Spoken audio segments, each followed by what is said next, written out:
Thank you, Zoom. Recording in process. I will never get tired of that. The title of this episode, Someone Was Happy I Was Screaming at the TV. Yes, indeed. Somebody was happy I was screaming at the TV. And I'm going to relate that to my job on this episode is to relate that story to the table rush.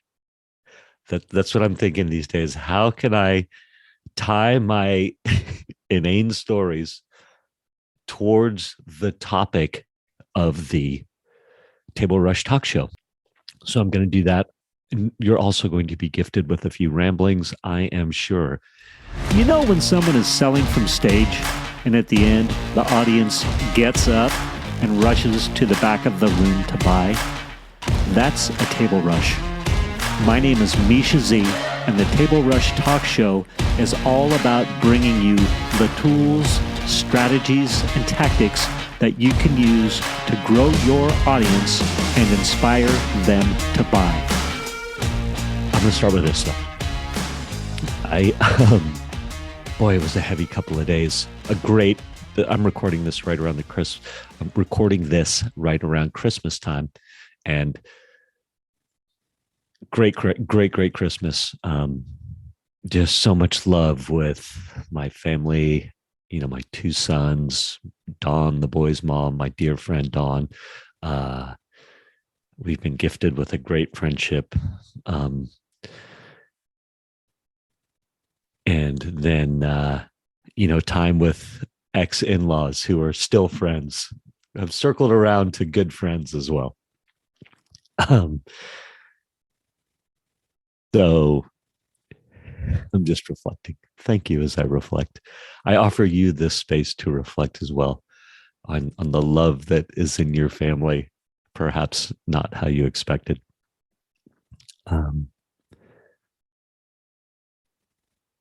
So, the Christmas time, and I was really working on this time of just saying okay as much as possible, being amicable as much as possible, being gracious as much as possible, and not begrudgingly so.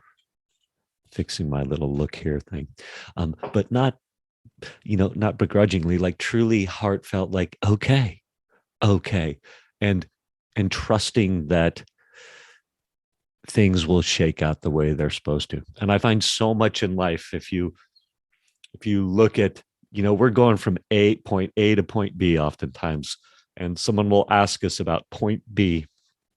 Do you want to go to the family dinner with me, Mischa? To my dad's house, that would be Dawn, right? To the ex-in-laws for dinner. And there's point B. That's point B. And then there's point A, is where we are today. And, a lot of times it seems like that point B is inevitable. And how am I going to make the journey to point B? Am I going to make it easy and loving and amazing? Or am I going to fight all the way there? So, at this point, I know this about Dawn, that our family likes Christmas. Cooper's the outlier. Cooper's the Grinch. Admittedly so. It's fun. It's fun and it's funny. So this is Cooper. If you're listening to this, I love you. You can be Grinchy at Christmas. But the list of Christmas things started coming from Dawn. Again, I say this with love. I'm going to tie this into the importance of the table rush. I swear to you. Let's go in on presents for Cooper. Dawn's trying to make sure we've got equal cost with the boys' presents. And I'm just lots of yes. Okay, sounds good, because that stuff's coming anyway. Fast forward, we've got Christmas. What are we doing on Christmas Day? Breakfast, dinners. Where are we opening presents? All these things, and so lots of yeses, and some people need to learn how to say no and set up those hard boundaries. I'm not saying this is for everybody. Some people got to say no. Some people got to say no because they overcommit all the time. Overcommitting. I don't have that problem. It's easy for me to say no. So, um, you know, in my peak sales years, I was very confident, and very successful for me. Right, that I I was successful as a sales as a home loan officer. That was my peak salesman moment, um, and had a couple of great. I had good success and a couple of great companies, and then you know wanted to pivot out of mortgages. Divorce happened. Tried to start a business. It failed. Parents died. More failed relationships. If you've been listening to this podcast, you've heard me talk about that. And I don't say that woe is me. I just life can get super interesting some points. But my point is that that time, like I was a very confident man for many, many years, and lots of success, and a glass is half full type of a guy. And then, when I got into my 40s, and you know, a lot of issues came up. I call them issues, divorce, uh, you know, more failed relationships, teenagers not doing what you want. Um, my confidence was shaken. I guess that is my point. My confidence was absolutely shaken. I've always been an outgoing guy, not always, but an outgoing, like I said, confident, this and that, and actually very confident in my choices. Oftentimes, if I made a mistake, no problem, plow forward, don't look back, which I love that idea too. Look back and learn, but don't eliminate. Trying to get to the point here. Uh, what else can I say? Just that my confidence was shattered, and definitely in the relationship space. I'd fallen in love with another woman after Dawn. I love you, Dawn. But I'd fallen in love with this other woman after Dawn and I got divorced, moved in with another girl, blah, blah, blah. That relationship fell apart, and it definitely messed with my psyche. I was not the same confident person I was coming out of that. It was like a culmination of loss of confidence in relationships. I also had loss in confidence in my career. My parents had died and other things happened. So I had loss of confidence in life, right? And I also back then, was very much when I say confident in who I was, I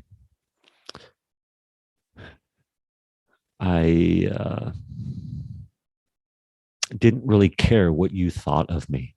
I was like, I am who I am. Take me or leave me. And depending on how that's presented, I think that can be good. It's like, I am who I am. I love myself. It's all good, right? Take me or leave me. Historically, or back in the day, that could have come across as very cocky. Could have come across as very cocky, and it oftentimes was. So there was some arrogance within. So fast forward to today, I'm definitely feel like I'm finding I am who I am. Take me or leave me, but with not laced in arrogance. But I still have trace insecurities. Or I'm really aware of how deep insecurity had come back to me, right? Or finding that new way forward. I'm not quite sure how to say it, but I'll fast forward. I'm at the in-laws' house, graciously, ex-in-laws' house, day after Christmas. We're having our Christmas lunch, intimate, meaning small. Me, myself, her dad, Jerry. Love you, Jerry. If you happen to listen to this, his wife, Veronica, his fourth wife, our favorite, Jerry's favorite wife, Veronica. I freaking love you, Veronica.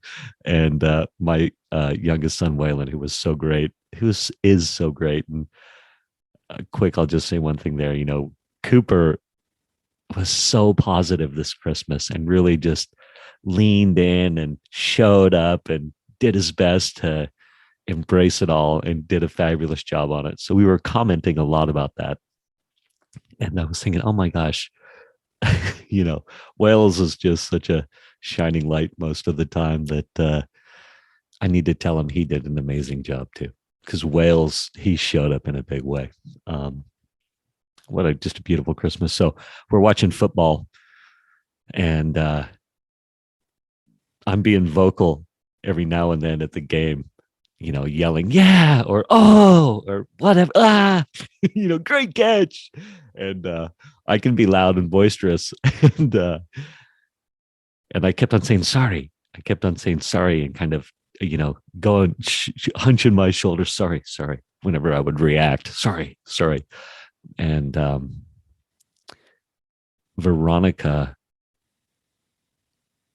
was loving my emoting and to the TV, to the football game, because Jerry doesn't. And I was, you know, having fun with the football game.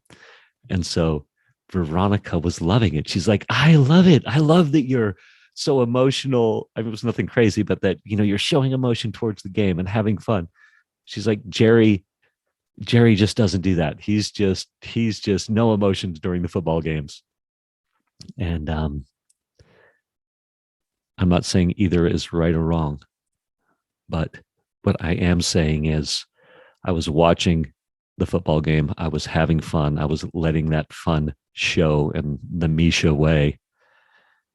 And Veronica was grooving on it. And so I think about the podcasting that I do, the YouTubing that I do, the blogging that I do, that we do, that all of us that are sort of embracing, you know, putting ourselves out there in that medium, in these mediums. There's people out there that like how we present ourselves. It may take us a while to find them, but we just got to do it and trust. And we don't need to be insecure, or we can be secure in our insecureness. We can know that if we're being authentic and going for it, there's people out there that love us for who we are. And that was just such a powerful lesson for me. And it was a very reflective moment of like, oh yeah, like my personality was coming out during that football game and someone was loving me for who I am. So good. Thank you for that, Veronica. And so I get to keep doing that with my podcast, with the YouTube channel, with the blog that's coming soon. I just get to keep being me, because there are a percentage of people out there who like it, learn from it, embrace it, enjoy it. And I bring value in that way. So there you go. There's my, I can't remember how I started this, something about yelling at the TV. Anyway, be yourselves, people. Be yourselves. Put yourselves out there. Go for it. We'll keep at it. Love to all. Thank you for listening to this episode of the Table Rush Talk Show. For resources to help you sell your stuff, go to belove.media/resources. That's belove.media/resources. And be sure to subscribe, comment, 5-star, and share. Thank you again for listening.